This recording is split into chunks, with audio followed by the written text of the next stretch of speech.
A'udzubillahi minasyaitonirrajim. Bismillahirrahmanirrahim. Alhamdulillahi rabbil alamin wa kafa wassalatu wassalam wa ba'd. Hadirin hadirat Bapak Ibu yang dimuliakan Allah, Assalamualaikum warahmatullahi wabarakatuh.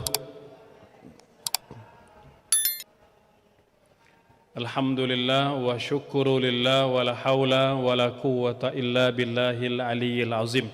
Bapak Ibu sekalian, melanjutkan kajian kita dari kitab Adabul Alim wal Muta'allim karangan Al-Imam An-Nawawi rahimahullah, dan pembahasan kita pada malam hari ini masuk ke adab 16 dari kitab Adabul Alim wal Muta'allim.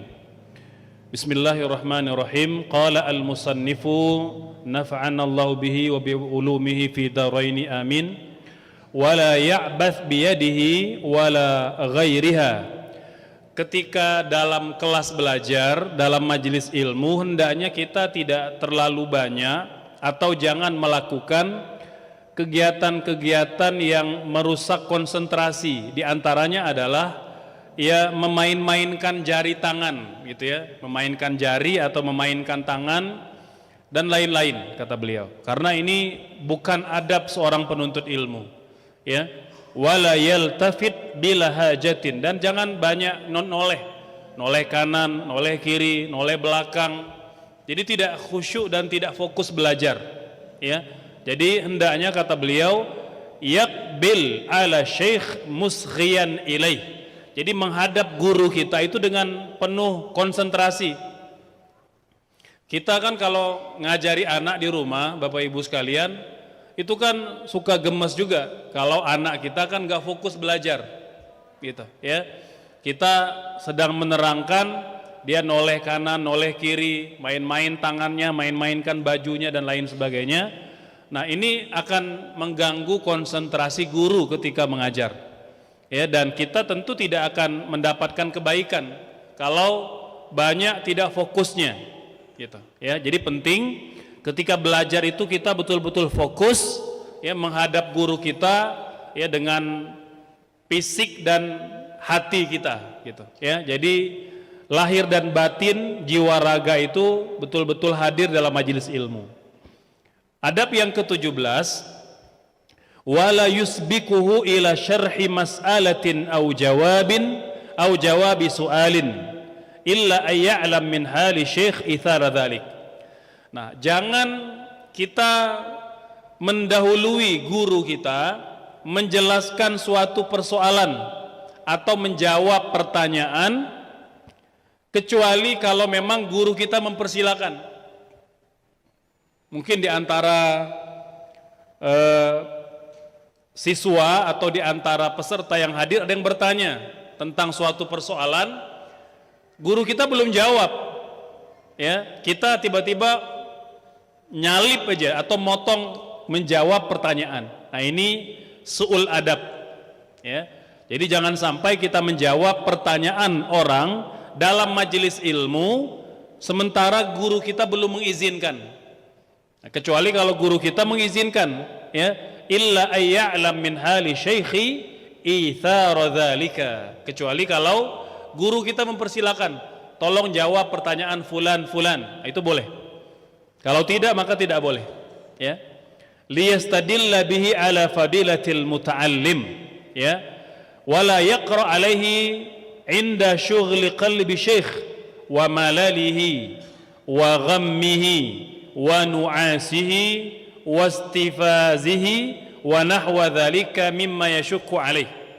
Jangan sampai kita belajar atau minta ditasmi, minta guru kita menyimak bacaan kita saat guru kita sedang tidak fokus.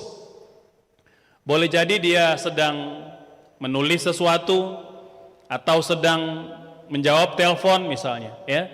Nah, termasuk kalau terlihat guru kita itu sedang tidak terlihat bersemangat, mungkin sedang lesu gitu ya, mungkin sedang kelelahan atau mungkin sedang ada pikiran ya, dan lain-lain, karena itu akan memberatkan guru kita. Jadi perlu paham psikologi kalau mau bertanya. Lihat nih guru kita kira-kira kalau saya tanya apakah kondusif atau tidak. Ya, jangan sampai terlihat pada gestur tubuhnya beliau tidak sedang berminat menjawab pertanyaan kita, maka jangan ditanya. Kita menghindari saja. Ya. Kemudian aw yamna'uhu istifa asyara wa la yas'aluhu an syai'in fi ghairi mawdi'ihi illa ay ya'lam min halihi annahu la yakrah. Jangan bertanya sesuatu yang tidak pada tempatnya. Boleh jadi ada hal-hal yang vulgar, hal-hal yang private, ya. Ini misalnya hadir banyak remaja, gitu ya. Yang ditanya boleh jadi hal-hal yang terlalu sensitif, urusan rumah tangga, itu nggak boleh. Ya, jadi kita perlu belajar juga kondisi situasi. Ya, jadi jangan bertanya sesuatu yang tidak pada tempatnya. Sesuaikan, ya, sesuaikan karena kita dalam Islam diajarkan beradab, tidak semata-mata bertanya, tapi bertanya dengan cara beradab. Kecuali kita meyakini guru kita pasti akan menjawabnya dan tidak akan menolaknya. Ya. Wala yulihu fis su'al ilhahan mudjiran. Dan jangan memaksa kalau bertanya. Jadi kalau terlihat memang guru kita nggak mau jawab, jangan kita kejar terus. Boleh jadi dia punya alasan tidak mau jawab. Gitu, ya. Jadi kalau dia tidak mau menjawab, kita husnuzon, oh berarti boleh jadi memang Ustadz tidak berkenan menjawabnya. Jangan kita kejar lagi, ya. Wa yaghtanim su'alahu indati bi nafsihi wa faraghihi. Upayakan memang kalau ingin bertanya, minta faidah pada guru kita pada situasi kondisi yang kondusif. Ya, memang kita yakini Ustadz ini sedang kosong, beliau sedang siap untuk menjawab pertanyaan, gitu, ya. Nah, termasuk juga kalau nge-WA nanya ke guru kita atau ustadz kita, ya. Jadi kalau misalnya sudah kirim, mungkin boleh jadi seharian belum dijawab, ya boleh kita tanya lagi, konfirmasi. Boleh jadi ustadznya lupa. Tapi kalau sudah dijawab, kata ustadznya, Waalaikumsalam, insya Allah segera direspon. Udah, jangan nanya lagi setelah itu. Jangan dikejar terus ustadznya. Ya, saya Bapak Ibu sekalian, tiap hari itu pertanyaan tidak kurang 13 sampai 17 pertanyaan masuk, gitu ya. Itu macam-macam jenis pertanyaannya. Ada urusan rumah tangga, urusan warisan, urusan sholat, urusan zakat, urusan narkoba, macam-macam, gitu ya. Nah itu memang saya jawab itu random Bapak Ibu, tidak urut. Saya jawab itu yang paling mudah, yang paling ringkas jawabannya. Yang panjang-panjang itu biasanya saya tunda. Ya, apalagi yang pertanyaan aja udah bisa penuh itu. Scroll itu belum selesai itu. Ya. Nah, kadangkala memang butuh waktu, ya. Jadi kalau memang guru kita belum jawab, dia telah mengkonfirmasi akan disimak, dibaca dulu, jangan dikejar terus. Itu adab kita. Itu adab Bapak Ibu sekalian. Ya. Jadi jangan sampai nanti kita karena ingin cepat jawaban tidak memperhatikan adab, maka hilang keberkahan dalam hidup kita. Ya, jadi adab itu lebih penting dari semata-mata jawaban guru. Ya. Adab ke-18, wa yatalattaf fi su'alihi. Kalau bertanya berlemah lembutlah, jangan ngegas, ya, jangan galak nanya itu, ya. Jadi kadang-kala nadanya gitu ya, kan ada yang nanya pakai voice note, itu kadang-kala galak juga nanyanya gitu. Sudah diberi jawaban, nah itu dia kadang ada yang galak memberikan respon susulan. Ya, jadi kata Imam An-Nawawi, adab murid kepada guru, yatalattaf fi su'alihi, berlemah lembut dalam bertanya, wa yuhsinu khitabahu, dan panggillah guru dengan panggilan yang mulia. Ya. Jadi ketika nulis WA pun beradab. Jangan la salam wala kalam gitu, ya. Minimal bismillah, Ustadz mau nanya.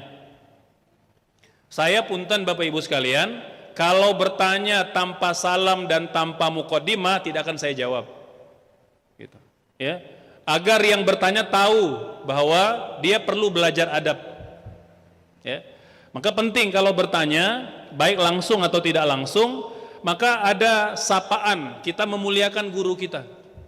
Karena itu lebih penting daripada persoalan yang kita hadapi. Boleh jadi karena adab kita yang tinggi, Allah berikan solusi terhadap persoalan kita. Ada orang yang dapat jawaban tapi tidak jaga adab, makin rumit urusan keluarganya. Nah, ini penting menjaga adab. Dan kata Imam An-Nawawi, wala yastahyi minas su'al amma ashkala alaih. Jangan malu bertanya sesuatu yang kita tidak paham. Tanya aja, Ustadz, apa maksud hadis marfu atau hadis munqati' atau hadis mauquf? Tanya. Ya, Ustadz, apa maksudnya misalnya darah istihadah? Gitu. Tanya. Gitu. Kalau kita memang tidak tahu. Bal yastawdihuhu akmal istidah. Faman raqqa wajhu raqqa ilmuhu. Ya. Jadi minta penjelasan tuntas dari guru kita atas persoalan yang betul-betul kita tidak paham. Barang siapa yang dapat menahan atau mengusir rasa malu untuk bertanya, maka tajamlah ilmunya. Itu peribahasanya. Man raqqa wajhuhu raqqa ilmuh. Jadi orang yang yang tidak pemalu kalau bertanya, maka akan tajam ilmunya, akan detail ilmunya. Gitu. Banyak orang hari ini tidak tahu detail-detail ilmu karena malu bertanya. Apalagi kalau sudah ngumpul, udah akhirnya mingkem aja. Ya, padahal ada perkara yang kalau dia tanyakan maka jelas persoalannya. Ya. Adab ke-19, wa idza qala lahu syekh afahimta. Kalau guru kita bertanya, sudah paham belum? Kata Imam An-Nawawi, jangan katakan ya kalau kita memang belum paham. Jadi kalau kita ditanya, udah paham belum jamaah? Belum Ustadz, sampaikan belum. Kalau memang kita belum paham. Jangan katakan iya padahal kita belum paham. Maka akan banyak kebaikan-kebaikan yang terlewat dari hadapan kita gara-gara malu mengatakan belum paham. Jadi katakan aja belum paham untuk sesuatu yang memang tidak kita pahami. Ya. Adab ke-20, wala yastahi min qawlihi lam abham. Ya, jadi kata beliau, jangan pernah malu berkata sesuatu yang memang kita tidak paham, kita katakan maaf guru saya belum paham. Maaf saya belum mengerti. Maaf bisa diulang apa tidak? Begitu. Jangan malu mengatakan saya belum paham, ya. Karena memang di antara hak kita dari seorang guru mendapatkan penjelasan atas perkara-perkara yang memang tidak kita pahami, ya. Berikutnya adab yang ke-21, ya. Mungkin hari ini kita ambil 6 adab, ya. Wa minha i'tiqadu syekh i'tina'ahu wa raghbatahu wa kamala aqlihi wa wara'ihi wa mulkihi li nafsihi wa adami nifaqihi, ya. Nah, terhadap guru kita harus berhusnuzon, ya. Kita sudah hadir ke majelis ilmu, maka kita harus yakin bahwa guru kita memang layak mengajar ilmu. Maka kosongkan gelas kita, jangan sampai ada prasangka, ini kayaknya nggak layak ngajar ilmu ini, ya. Dari penampilannya tidak meyakinkan, gitu misalnya, ya. Ingat cerita dulu guru kita Ustadz Abdul Somad, ya, ketika awal-awal pulang dari Libya, gitu ya, datang ke sebuah masjid, datang lebih awal, gitu ya. Dia udah nunggu lama, gitu ya, padahal di shop depan, gitu. Tiba-tiba selesai sholat isya, dia nunggu dipanggil oleh DKM. Tapi DKM berdiri mengatakan malam hari ini Ustadz tidak datang, katanya. Padahal Ustadz ada di depan beliau, gitu, masya Allah. Ya, kadang-kala kita suka meremehkan orang. gitu ya, suka memandang rendah orang lain Bapak Ibu sekalian ya, hanya karena mungkin penampilannya tidak meyakinkan gitu ya. Ya, penampilan itu menjadi kebaikan tapi tidak jadi ukuran. Kan Nabi bersabda, innallaha la yanzuru ila suwarikum, Allah tidak melihat paras tampang kalian, walakin yanzuru ila qulubikum, Allah melihat pada jernihnya hati kalian. Maka ketika belajar hadir ke majelis ilmu, kita sudah niat tolabul ilmi, udah simpan semua prasangka kita, husnuzon, insya Allah guru yang sedang mengajar ini layak diambil ilmunya. Ya setelah itu kalau ada yang tidak cocok, ada yang kita merasa tidak tepat, ya tinggal kita ambil yang baik, tinggalkan yang buruk gitu ya. Wa minal ajilah thubut ats-tsawab bi qalbihi daiman wa i'tiyadihi fi hadhihi tariqah al-mardiyah wal akhlaqur radiyah ya. Jadi itu diantara adab yang perlu diperhatikan seorang murid ketika berada di majelis ilmu. Wallahu alam, mungkin begitu sebagai penyampaian pada malam hari ini, semoga bermanfaat. Mangga kita persilakan dari 6 adab yang telah diuraikan, barangkali diantara Bapak Ibu ada yang mau bertanya, dipersilakan.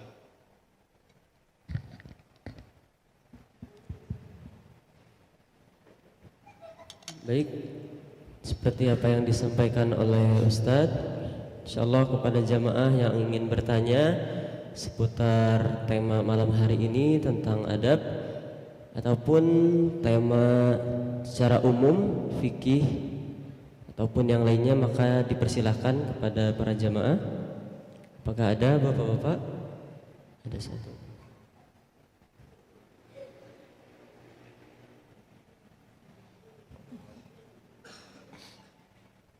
Bismillahirrahmanirrahim. Assalamualaikum warahmatullahi wabarakatuh. Waalaikumsalam warahmatullahi wabarakatuh. Mau bertanya Pak Ustadz, kalau kita lagi sholat sendiri, tiba-tiba di belakang ada yang ikut makmum gitu Pak Ustadz, kita sebagai imam tentu jadi imam, apa niatnya langsung dirubah atau gimana Pak Ustadz? Satu. Kedua, kalau kita lagi sholat sunat, tiba-tiba ada juga yang nepuk ikut sholat, disangkanya kita sholat fardu gitu Pak Ustadz. Gimana solusinya Pak Ustadz? Ya. Terima kasih Pak Ustadz. Assalamualaikum warahmatullahi wabarakatuh. Waalaikumsalam warahmatullahi wabarakatuh. Bapak Ibu sekalian, ketika kita sedang sholat gitu ya, lantas ada yang nepuk bahu gitu ya, artinya dia mau jadi makmum kita, tidak ada masalah, sholatnya sah dan kita tidak perlu merubah niat. Kita lanjutkan sholat kita, dia melanjutkan sholatnya dengan niat masing-masing. Nah, cuma kita kalau memang ingin memudahkan makmum, ya kita keraskan sedikit bacaan kita agar dia tahu kapan kita ruku, kapan kita sujud. Itu disunnahkan. Tapi kalau kita tidak mengeraskan pun tidak apa-apa, karena memang kita tidak bermakmum sejak awal. Gitu. Jadi sepakat para ulama, kita boleh sholat ngikut siapapun, termasuk tadi kata Bapak, kalau kita sedang sholat sunnah, ada orang yang bermakmum sholat fardu, tidak ada persoalan. Hadisnya sahih Bapak Ibu sekalian. Suatu ketika Nabi sedang ngumpul di Masjid Nabawi, ya sudah sholat, tiba-tiba ada sahabat datang ke masjid, belum sholat. Ya, kata Nabi, siapa yang mau bersedekah untuk sahabat kalian agar dia dapat pahala berjamaah? Padahal sahabat sudah sholat, maka sahabat jadi makmum sholat sunnah, yang belum sholat jadi imam sholat fardu. Jadi berbeda sholat antara imam dan makmum, sepakat para ulama sah, tidak ada persoalan. Ya, ini terutama kalau memang mulainya berbeda. Ya, beda kalau tadi sejak awal ya kita memang bermakmum, maka menyesuaikan. Gitu Bapak, semoga jelas. Ya, silakan kalau masih ada. Ya. Ada. Dari Bibu juga ada tuh tadi Bibu ya. Mangga. Nanti baru ke Pak Indra ya.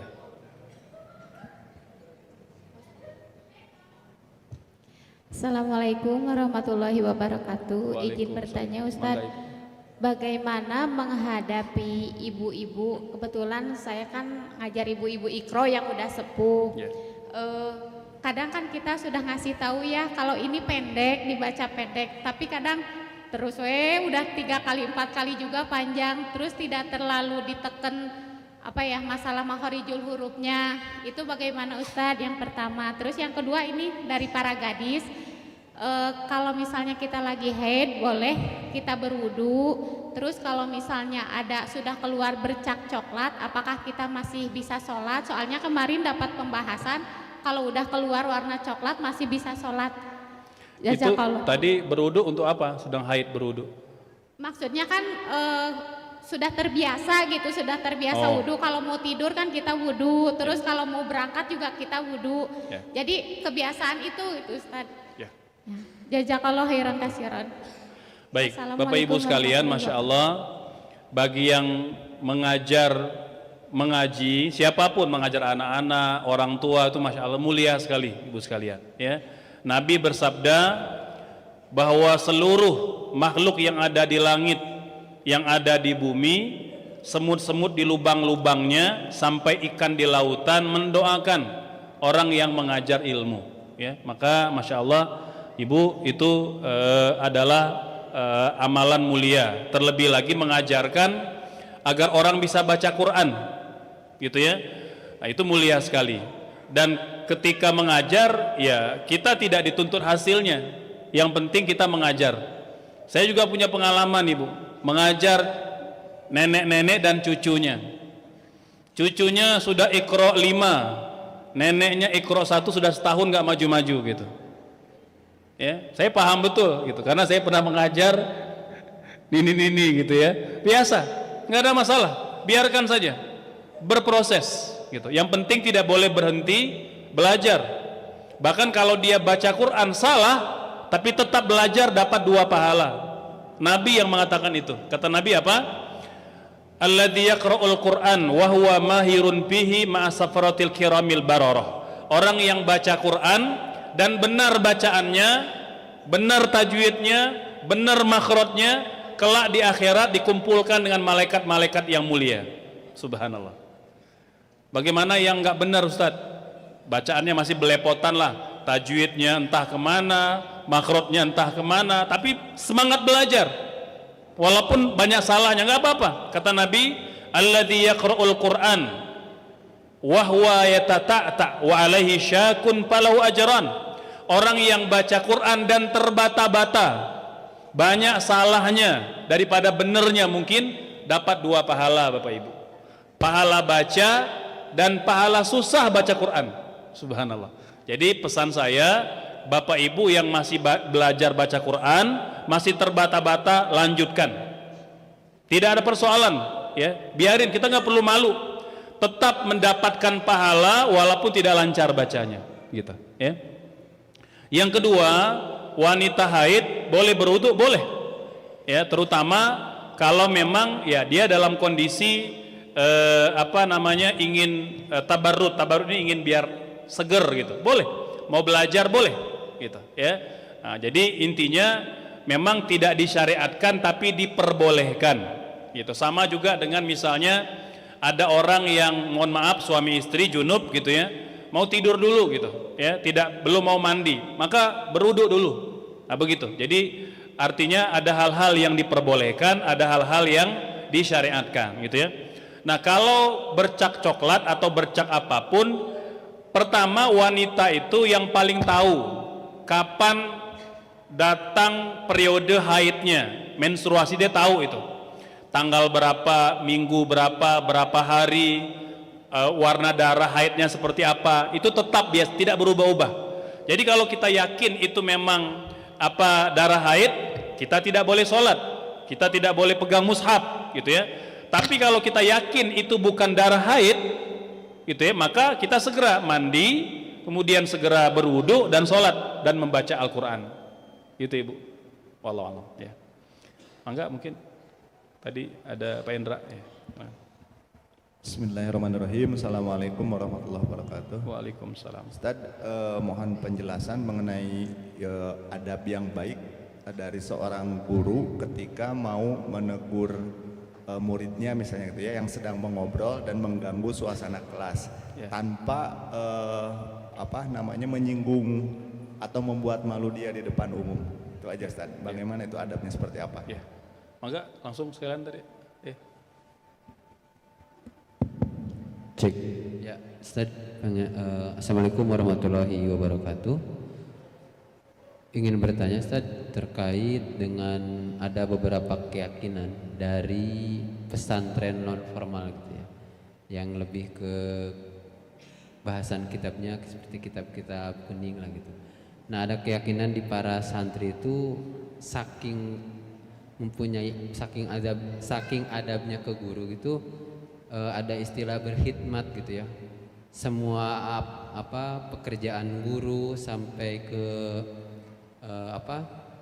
perintah guru apapun itu selalu dilaksanakan, dan ada keyakinan bahwa hanya berkhidmat saja itu enggak belajar, tapi dia bisa tahu gitu pelajaran apa yang disampaikan gurunya, padahal dia hanya berkhidmat aja gitu, enggak mendengarkan ilmunya gitu. Nah, apakah benar atau gimana Ustaz? Terima kasih. Ya.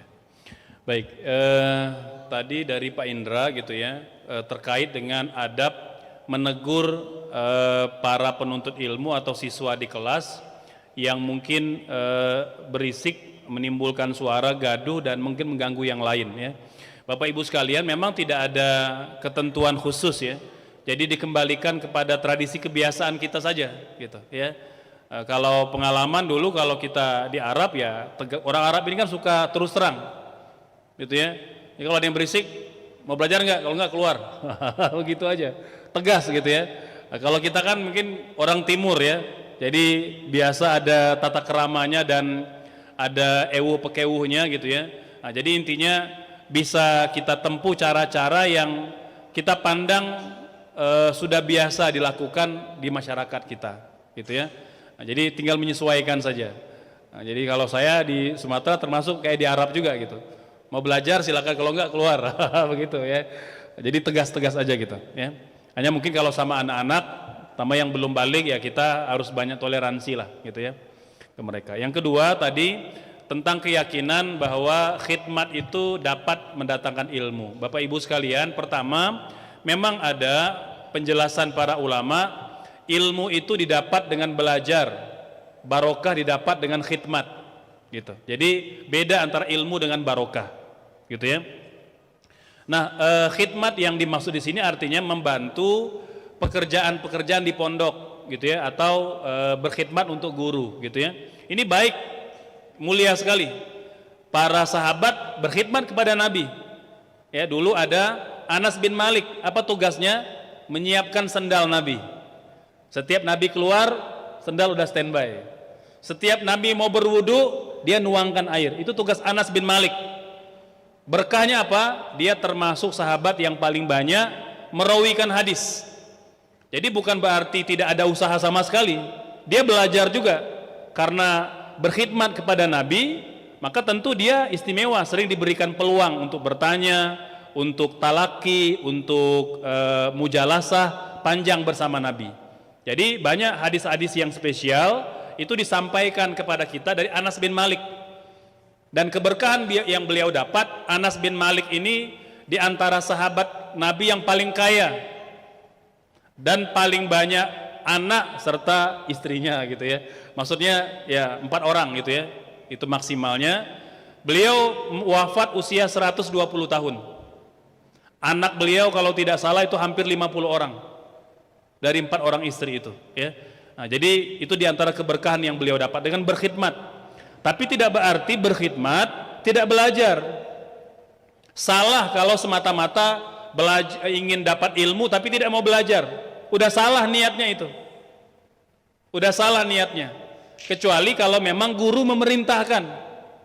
Ya, tolong misalnya jaga ternak saya, itu kan perintah guru. Tapi kalau dia datang ke pesantren semata-mata mau jaga ternak, udah salah niat itu.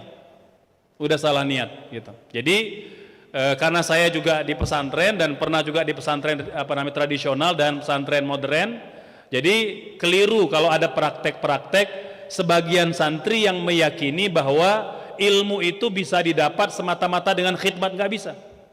Harus belajar. Itu yang dikatakan oleh para ulama kita. Imam Abu Hanifah, Imam Malik, Imam Asy-Syafi'i, Imam Ahmad Ibnu Hanbal, Imam Al-Ghazali, Imam Al-Bukhari, Imam Muslim mengajarkan kepada kita bahwa ilmu didapat dengan ta'allum, dengan belajar. Nah, tapi ketika kita nyantri kepada guru, kepada ustadz, kepada kiai, kita kan tidak semata-mata mau dapat ilmu saja, ingin dapat berkah dengan cara apa? Khidmah. Nah, begitu. Ya, jadi harus berbarengan. Nah, jadi tidak ya Allah berikan ilmu laduni gitu ya, dengan cara berkhidmat kepada kepada kiai atau kepada guru. Nah, niatnya salah gitu. Padahal ilmu itu didapat dengan cara belajar gitu ya. Nah, jadi diluruskan niatnya agar kita mendapatkan kebaikan dari Allah Subhanahu wa taala. Gitu lagi. Ya, jelas? Ya. Masih ada? Mungkin terakhir kalau ada? Ya, mangga silakan. Ada dua Ustaz. Oh, ada dua, bolehlah dua ya, silakan. Bismillahirrahmanirrahim. Assalamualaikum warahmatullahi wabarakatuh, Pak Ustaz. Waalaikumsalam, silakan Bapak. Izinkan saya untuk bertanya. Sekarang ini katanya malam Jumat. Apakah benar katanya yang sudah mendahulu kita, bapak kita atau keluarga kita, mereka datang ke rumah kita setiap malam Jumat? Kalau dulu kakek saya ya, kakek itu suka menyiapkan makanan kesukaannya. Paling-paling kalau saya sekarang ya surat Yasin lah gitu. Betulkah setiap bulan Jumat saja datang mereka atau memang gimana? Terima kasih. Assalamualaikum warahmatullahi wabarakatuh. Waalaikumsalam warahmatullahi wabarakatuh. Ya.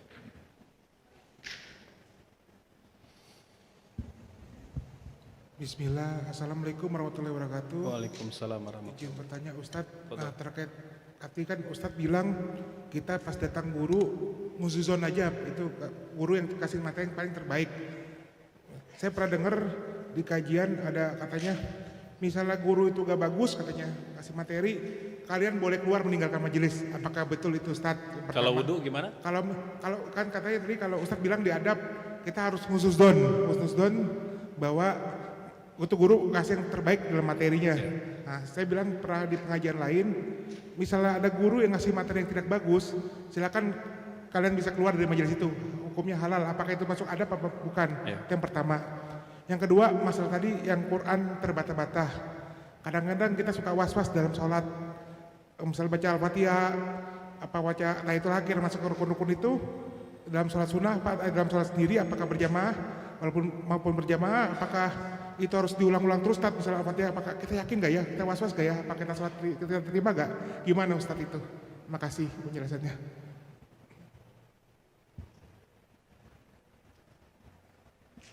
Ya, yang pertama tadi terkait dengan arwah orang tua kita datang setiap malam Jumat. Pertama, Bapak Ibu sekalian, tidak ada ayat dan tidak ada hadis yang menjelaskan itu. Sepakat para ulama tanpa ada khilaf. Ya. Jadi jangan sampai kita meyakini hal itu benar. Itu satu, gitu ya. Tapi sisi lain ya, bahwa Nabi juga mengatakan bahwa malam Jumat itu malam yang istimewa, malam yang spesial. Dan malam itu dalam beberapa asar dikatakan Allah menghentikan azab kubur. Jadi seminggu sekali orang yang disiksa di kuburnya itu liburan. Libur, tidak disiksa pada hari Jumat. Karena Allah memuliakan hari Jumat. Itu seperti mana keterangan Imam As-Suyuti, gitu ya. Maka ada beberapa ulama yang menjelaskan bahwa di antara manusia itu kan ada orang-orang yang istimewa, wali-wali Allah Subhanahu wa taala dengan ibadah, dengan amal soleh mereka. Defaultnya ya, jadi pada dasarnya orang yang telah meninggal tidak mungkin bisa kembali ke dunia kecuali atas izin Allah Subhanahu wa taala. Artinya orang yang telah wafat, orang tua kita, kakek kita, nenek kita, mungkin istri kita atau suami kita, tidak mungkin datang ke rumah kembali, nggak mungkin, mustahil. Itu hukum alamnya begitu. Tetapi ada wali-wali Allah yang Allah istimewakan. Ya. Dalam banyak asar dikatakan bahwa wali-wali Allah ini Allah istimewakan, Allah berikan mereka perlakuan yang berbeda dengan perlakuan kepada manusia pada umumnya. Ya, itu diantara cara Allah memuliakan mereka. Sehingga beberapa asar dari para ulama salaf maupun ulama khalaf mengatakan boleh jadi malam Jumat itu ada wali-wali Allah, orang-orang spesial karena amal solehnya, karena kebaikannya, Allah izinkan dia pulang ke rumahnya. Tapi ini tidak berlaku kepada semua makhluk, hanya orang-orang tertentu saja. Dan kita nggak tahu dan nggak bisa mengklaim, oh bapak saya wali, gitu ya. Dia pasti pulang hari Jumat, nggak bisa klaim. Karena urusan itu sudah urusan gaib antara Allah dan makhluk itu yang tahu gitu, ya. Nah, jadi kita tidak perlu kemudian ikut mempercayai hal seperti itu, gitu ya. Apalagi kalau sampai tadi ya menyediakan makanan kesukaan kakek kita, mendiang kakek kita, itu nanti jadi seperti sesajen nanti. Nauzubillah, ya. Nah, jadi kita tahu ada tradisi-tradisi yang memang diakomodir oleh ulama, tapi ada tradisi-tradisi yang memang ulama tegas. Ya, jadi ulama kita itu hati-hati sekali, mereka tidak mudah ya menyalahkan sebuah tradisi kecuali yang memang ada potensi menyimpang. Maka termasuk tadi menyiapkan makanan pada malam Jumat dengan keyakinan kakek kita almarhum, nenek almarhumah akan pulang ke rumah makan makanan kesukaannya, gitu ya. Khawatir nanti ada syaitan yang menyerupai kakek nenek kita jadi akhirnya menyimpang akidah, dan itu banyak terjadi Bapak Ibu sekalian, banyak terjadi ya pada masa Nabi Musa, pada masa nabi-nabi terdahulu. Itu syaitan itu menjelma menjadi makhluk-makhluk tertentu, tujuannya apa? Menyesatkan manusia. Nah, jadi jangan sampai kita ikut meyakini itu, gitu ya. Itu yang berkaitan dengan malam Jumat. Jadi malam Jumat itu memang istimewa, memang spesial. Di antaranya kata Imam Suyuti, Allah memuliakan hari Jumat salah satunya adalah dengan tidak mengazab orang yang ada di kuburnya. Ya, termasuk Bapak Ibu sekalian, Imam Syafi'i menyebutkan sebuah hadis bahwa malaikat, kemudian semua hewan di darat, di laut maupun di udara, sampai batu-batu, dinding dan semua makhluk yang ada di bumi ini itu ketakutan setiap bertemu hari Jumat. Ketakutan. Mereka baru tenang setelah melihat matahari terbit hari Jumat. Mengapa? Ya, karena kata Imam Asy-Syafi'i dalam hadis ini yang disebut dari Rasulullah SAW, bahwa hari kiamat terjadi pada hari Jumat, ya. Jadi dan itu terjadi dini hari Bapak Ibu sekalian, sebelum subuh. Kiamat itu terjadi sebelum subuh, dini hari. Umumnya orang sedang tidur pulas. Maka makhluk-makhluk tadi itu ketakutan setiap bertemu hari Jumat.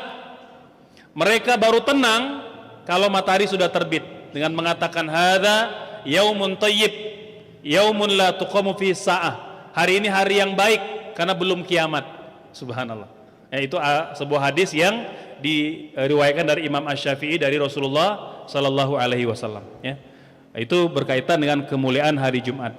Dan yang kedua, tadi tentang meninggalkan majelis ilmu, ya.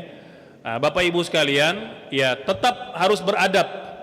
Artinya kurang beradab kalau kita langsung meninggalkan majelis ilmu, ya, karena boleh jadi perkara itu ya belum sepenuhnya kita dengarkan, kecuali kalau terang-terangan dia mencela Al-Quran, mencela hadis Nabi, mencela nilai-nilai Islam, itu wajib ditinggalkan. Tapi kalau cuma soal penampilan, soal kita tidak suka, itu tidak boleh. Jadi harus beradab. Yang kedua, tadi yang kedua itu gimana? Bacaan ya? Bacaan gimana? Lupa lagi tadi. Ada Bismillah. Kalau bacaan Quran terbata-bata gimana Ustaz dalam sholat sunnah? Kalau nggak iya. masuk rukun kayak baca tahiyat itu kan kadang-kadang was-was iya, gitu loh. Artinya baca Al-Fatihah itu rukun dalam sholat. Tapi kalau terbata-bata tidak sengaja tidak ada masalah.